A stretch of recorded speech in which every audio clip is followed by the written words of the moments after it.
Hi guys, welcome back to Mysteries Channel. Thank you for coming back to my channel and checking out the videos. It's really a lot appreciated. I was going to do a completely separate video on the world tree or the tree of life, whatever you want to call it, and I realized that I am not studied up on that enough, so we're going a different direction today. I came across some paperwork on the FBI database. I wanted to do a video about deep underground bases and especially some weirdness that has been going on in the U.S. Southwest. But in searching for that paperwork, I found was some Tesla paperwork. And I thought, that's interesting. Why the hell would that be under Stargate and aliens? I thought, you know what, I'm going to do a video on this because I wonder how many times in our life we come across something associated to him that he gets absolutely no credit for. Think about this.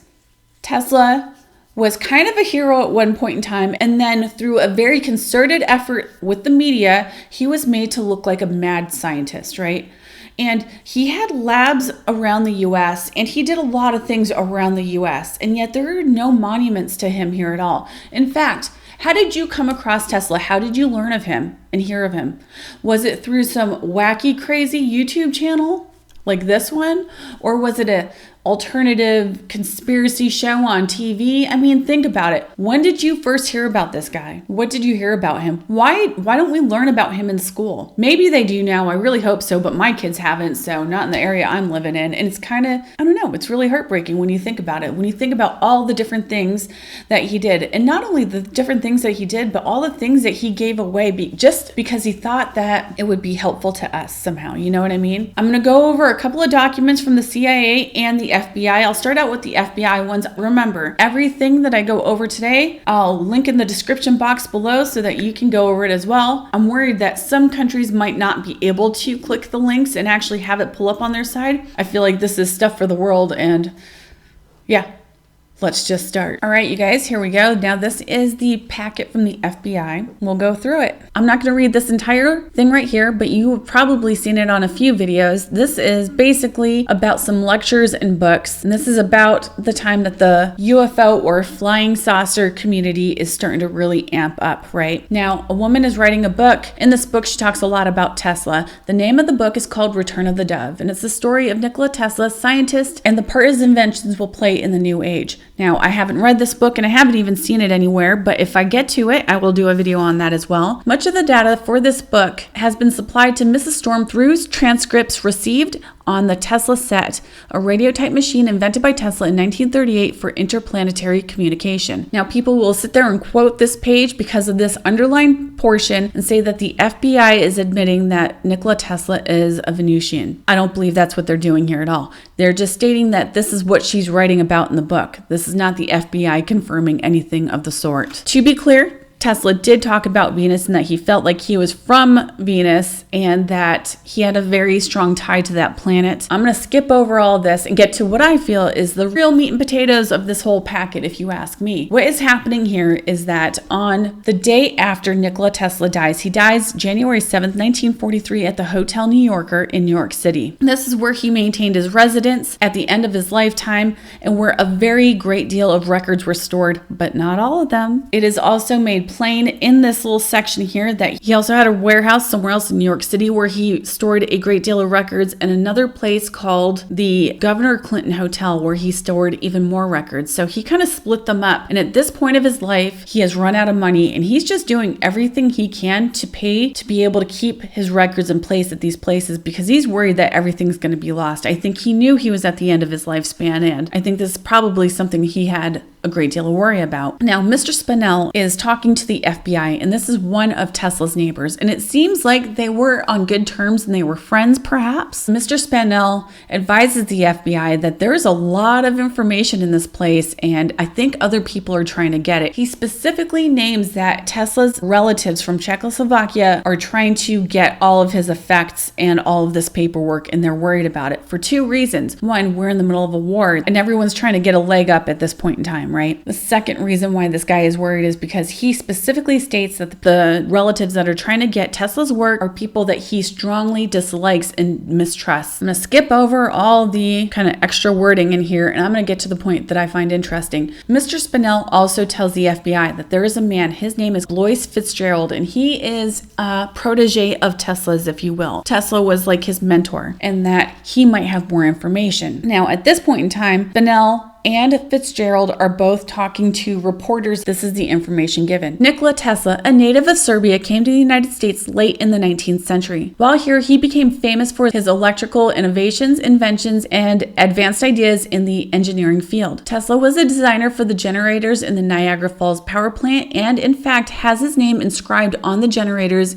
in recognition of the fact. Fitzgerald displayed a great number of old newspaper clippings and an album of letters written congratulating Tesla on its 75th anniversary. The letters were from world-renowned people, principally those in scientific field. Find it interesting that it's like he's trying to prove that Tesla was a part of it. I thought that was readily available information, but maybe not at that point in time. Interesting. Fitzgerald stated that the late years he had become a confidant of Tesla and knew that Tesla had been carrying on extensive experiments for transmitting electrical power by wireless and with propelling electrical rays possessing sufficient power to destroy implements of war, such as airplanes and submarines. Within the past month, Tesla told Fitzgerald that his experiments in this connection had been completed and perfected. Fitzgerald also knows that Tesla has conceived and designed a revolutionary type of torpedo which is not presently in use by any of the nations. It is Fitzgerald's belief that this design has not been made available to any nation up to the present time. From statements made to Fitzgerald by Tesla, he knows that the complete plans, specifications, and explanation of the theories of these things are someplace in the personal effects of Tesla. Fitzgerald stated that he knows that there is a working model of Tesla's which would cost more than $19,000 to build in a safety deposit box of Tesla's at the Governor Clinton Hotel. From statements made by Tesla, Fitzgerald believes that it has to do with the so-called death ray, or the wireless transmission of electrical current. In past conversations, Tesla has told Fitzgerald that he has some 80 trunks in different places containing manuscripts and plans having to do with experiments conducted by him. Fitzgerald knows that Tesla has for several years stored some of his possessions in a warehouse someplace in New York City. Of recent years, Tesla has become more or less destitute, and for the past 3 or 4 years, the government of Czechoslovakia has been paying him $500 per month, a part of which has been used to pay the rental for the warehouse accommodations. Tesla residences in New York have been to the Pennsylvania Hotel, the Governor Clinton Hotel, Waldorf Astoria Hotel, and the New Yorker, where he led a secluded existence. So far, Fitzgerald knows Tesla has had no real intimates, nor does he know of any attorney in whom he confided. On January 7, 1942, Sava Kasanovich, George Clark, who is in charge of the museum and laboratory for RCA, and Kenneth Sweezy of 163 Milton Street, Brooklyn, New York, went to Tesla's rooms in the New Yorker and, with the assistance of a locksmith, broke into the safe which Tesla had in his room,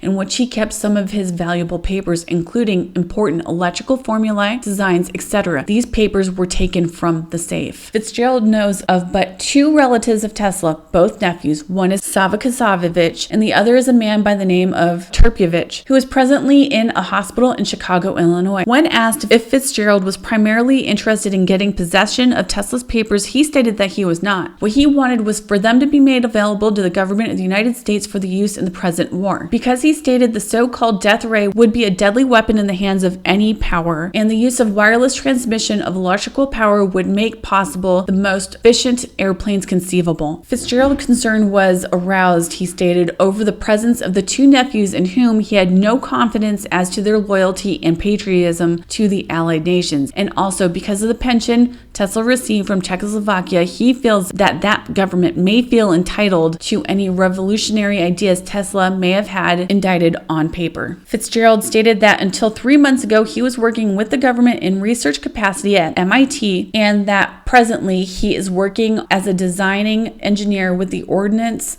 Department of the U.S. Army, both in Washington, D.C. and New York City. Fitzgerald promised to relay to his office any further information he is able to obtain, but insists that something must be done immediately because he feels that it may mean a great deal in the war effort in the United States. Fitzgerald expressed particular concern over the model now in the safety deposit box at the Governor Cleveland Hotel and insisted that steps be taken by the government that not only it, but the other technical papers and designs of Tesla be safeguarded so that they cannot be removed from the country or made available for the use of other nations. Fitzgerald was advised that this matter would receive appropriate attention of the New York Field Division. Now this is also super interesting. This is a FBI complaint form, and I think it was the neighbor that called them, states this, that NYPD detectives were rifling through Tesla stuff, and they wanted the FBI involved and send agents over to make sure weird stuff was happening. It also says that nothing here is found to indicate that Dr. Tesla was engaged in espionage or other subversive activity. Now I'll say this, much of the rest of the paperwork is just retelling the same thing over and over again, telling the same story. Sometimes other people are involved, but the same story is being told over and over again, so I'm not going to go over that. Instead, I'm going to go over this.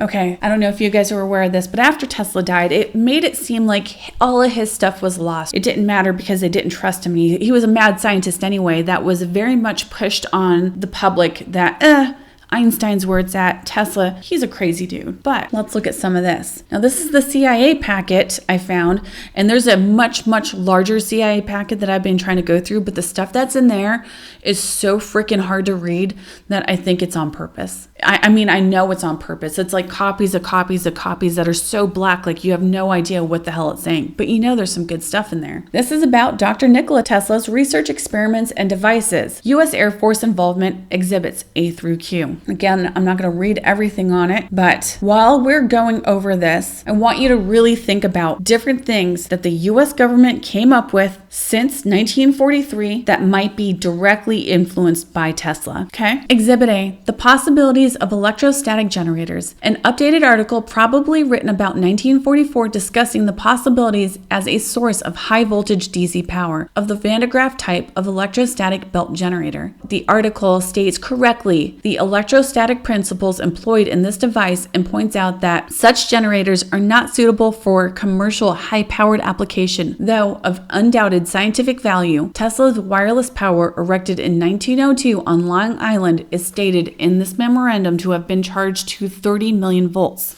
Exhibit B, reactive forces of glycerin and dynamite, an updated memorandum involving some calculations of the explosive power of certain compounds and then deviated to a discussion of the possibility of transmitting power by mechanical vibrations along the Earth's crust. Exhibit C, the process of degasifying, refining, and purifying metals. A 41-page memorandum probably written about 1930 dealing with the above subject and proposing new theories of capillarity and surface tension. This correspondence indicated that this had been submitted to various industrial companies. Exhibit D, reply to Omtorgs regarding the generation of high voltage and the acceleration of charged particles. This document dated November 8, 1935 answers questions raised by Soviet engineers and scientists regarding Tesla's proposal of May 16, 1935.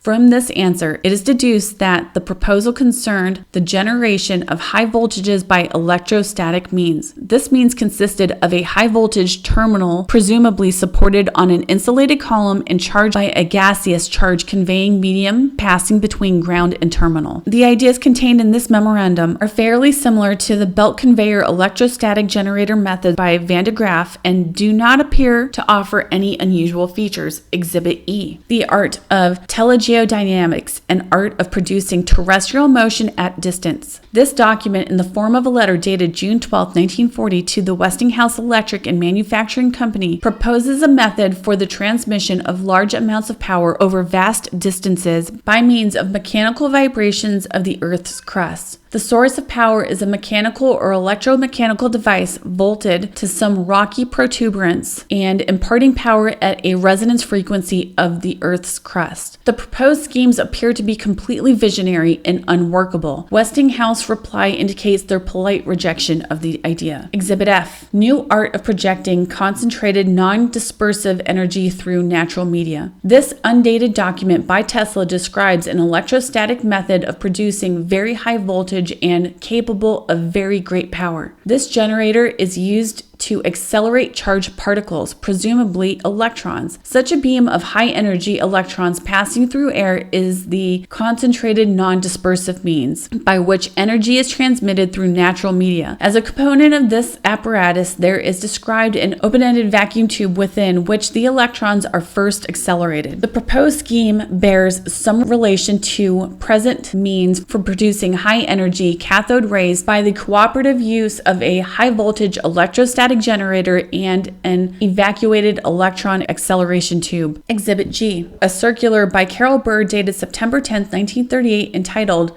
Tremendous New Power Soon to be Unleashed. This describes in popular styles some biographical information concerning Nikola Tesla and some ideas for the transmission of power to which he is stated to be working. It appears that the method of transmission is by the mechanical resonance method outlined in Exhibit F. Exhibit H. This exhibit consists of a series of letters to representatives of the British government dated August 28, 1936, October 26, 1937, December 15, 1937, April 5, 1938. It includes a reply dated January 7, 1938 from the British government. These letters offer to the British government for a fee the disclosure of a means for accelerating to high energies minute particles. Such beams would constitute a death ray capable of the protection of Great Britain from air attack. The method proposed is essentially that described in Exhibit F above. Again, the one that they say is impossible to do, he believes it works. He states over and over again that it works. Following the initial letter dated August 28, 1936, the subsequent letters attempt to clear up the misunderstandings of the British representatives and to expedite their acceptance of the Tesla proposal. The British reply, dated January 7th, is a polite expression of disinterest in the proposal. Exhibit I, an undated memorandum written after Tesla's 79th birthday describing several discoveries which he believed he made. The first related to a dynamic theory of gravity, which is described as not yet completed.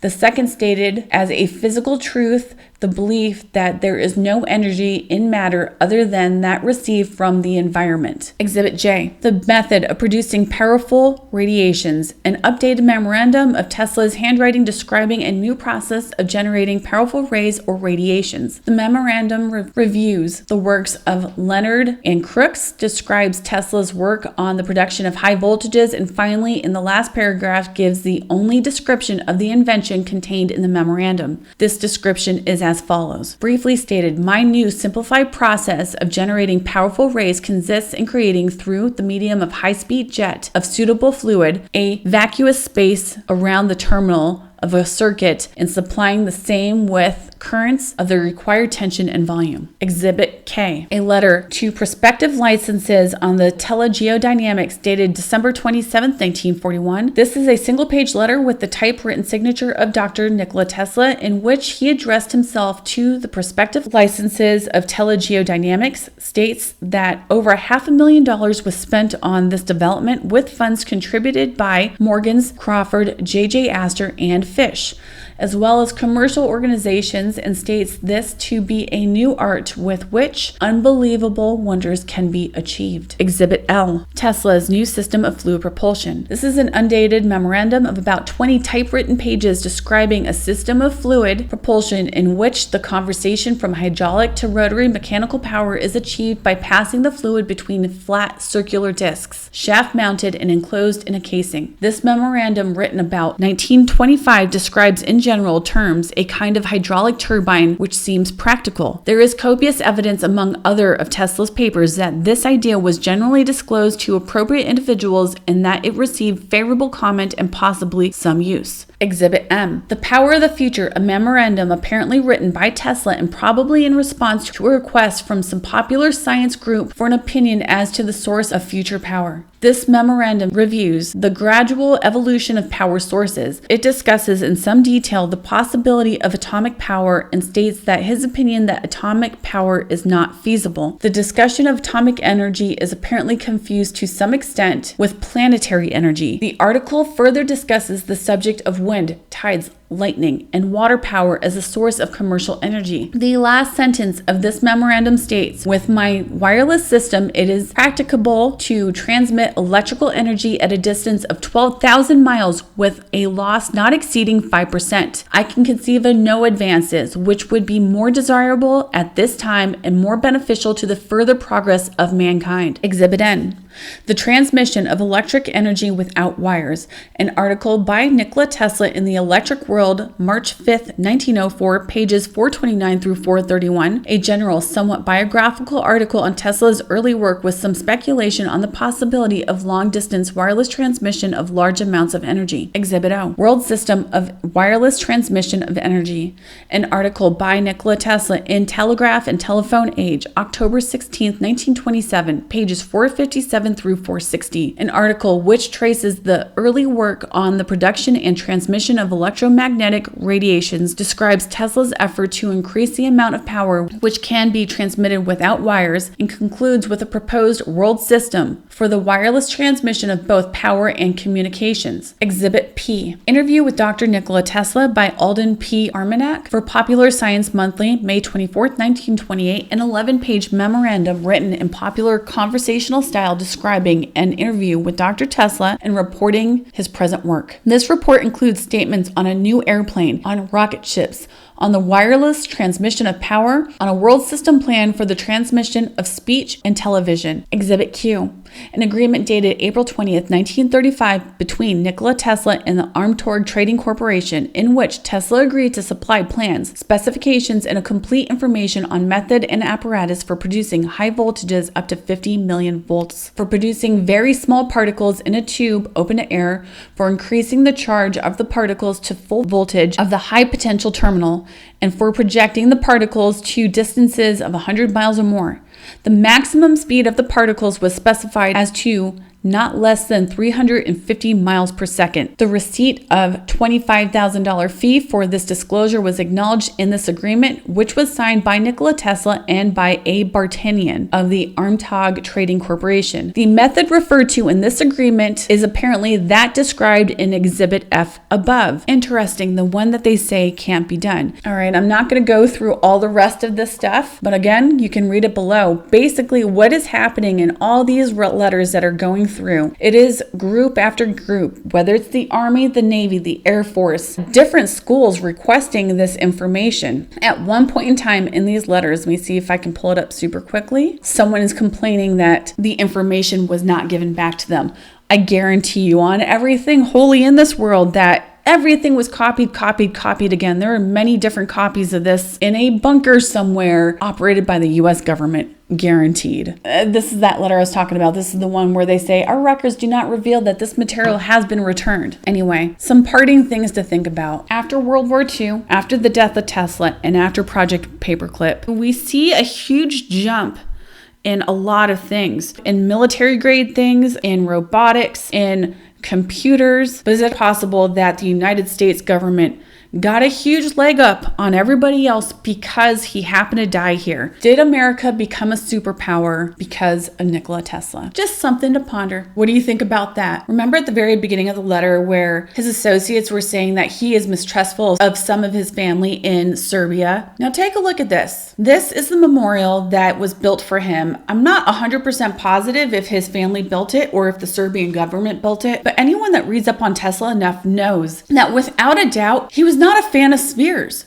He just was not a fan. He detested pearls. He would send employees home if they wore pearl necklaces or pearl earrings. He one time had a panic attack to the point where he thought he was going to die because there were peaches on a table. He did not like circular objects, and this is what you decide to put him in. Just feels like the odds were stacked against him. From his lifetime into his afterlife, everything is stacked against him, and it's just kind of not fair. You know what I mean? Anyway, that's my video. Thank you so much for watching. You guys have yourselves a very great day.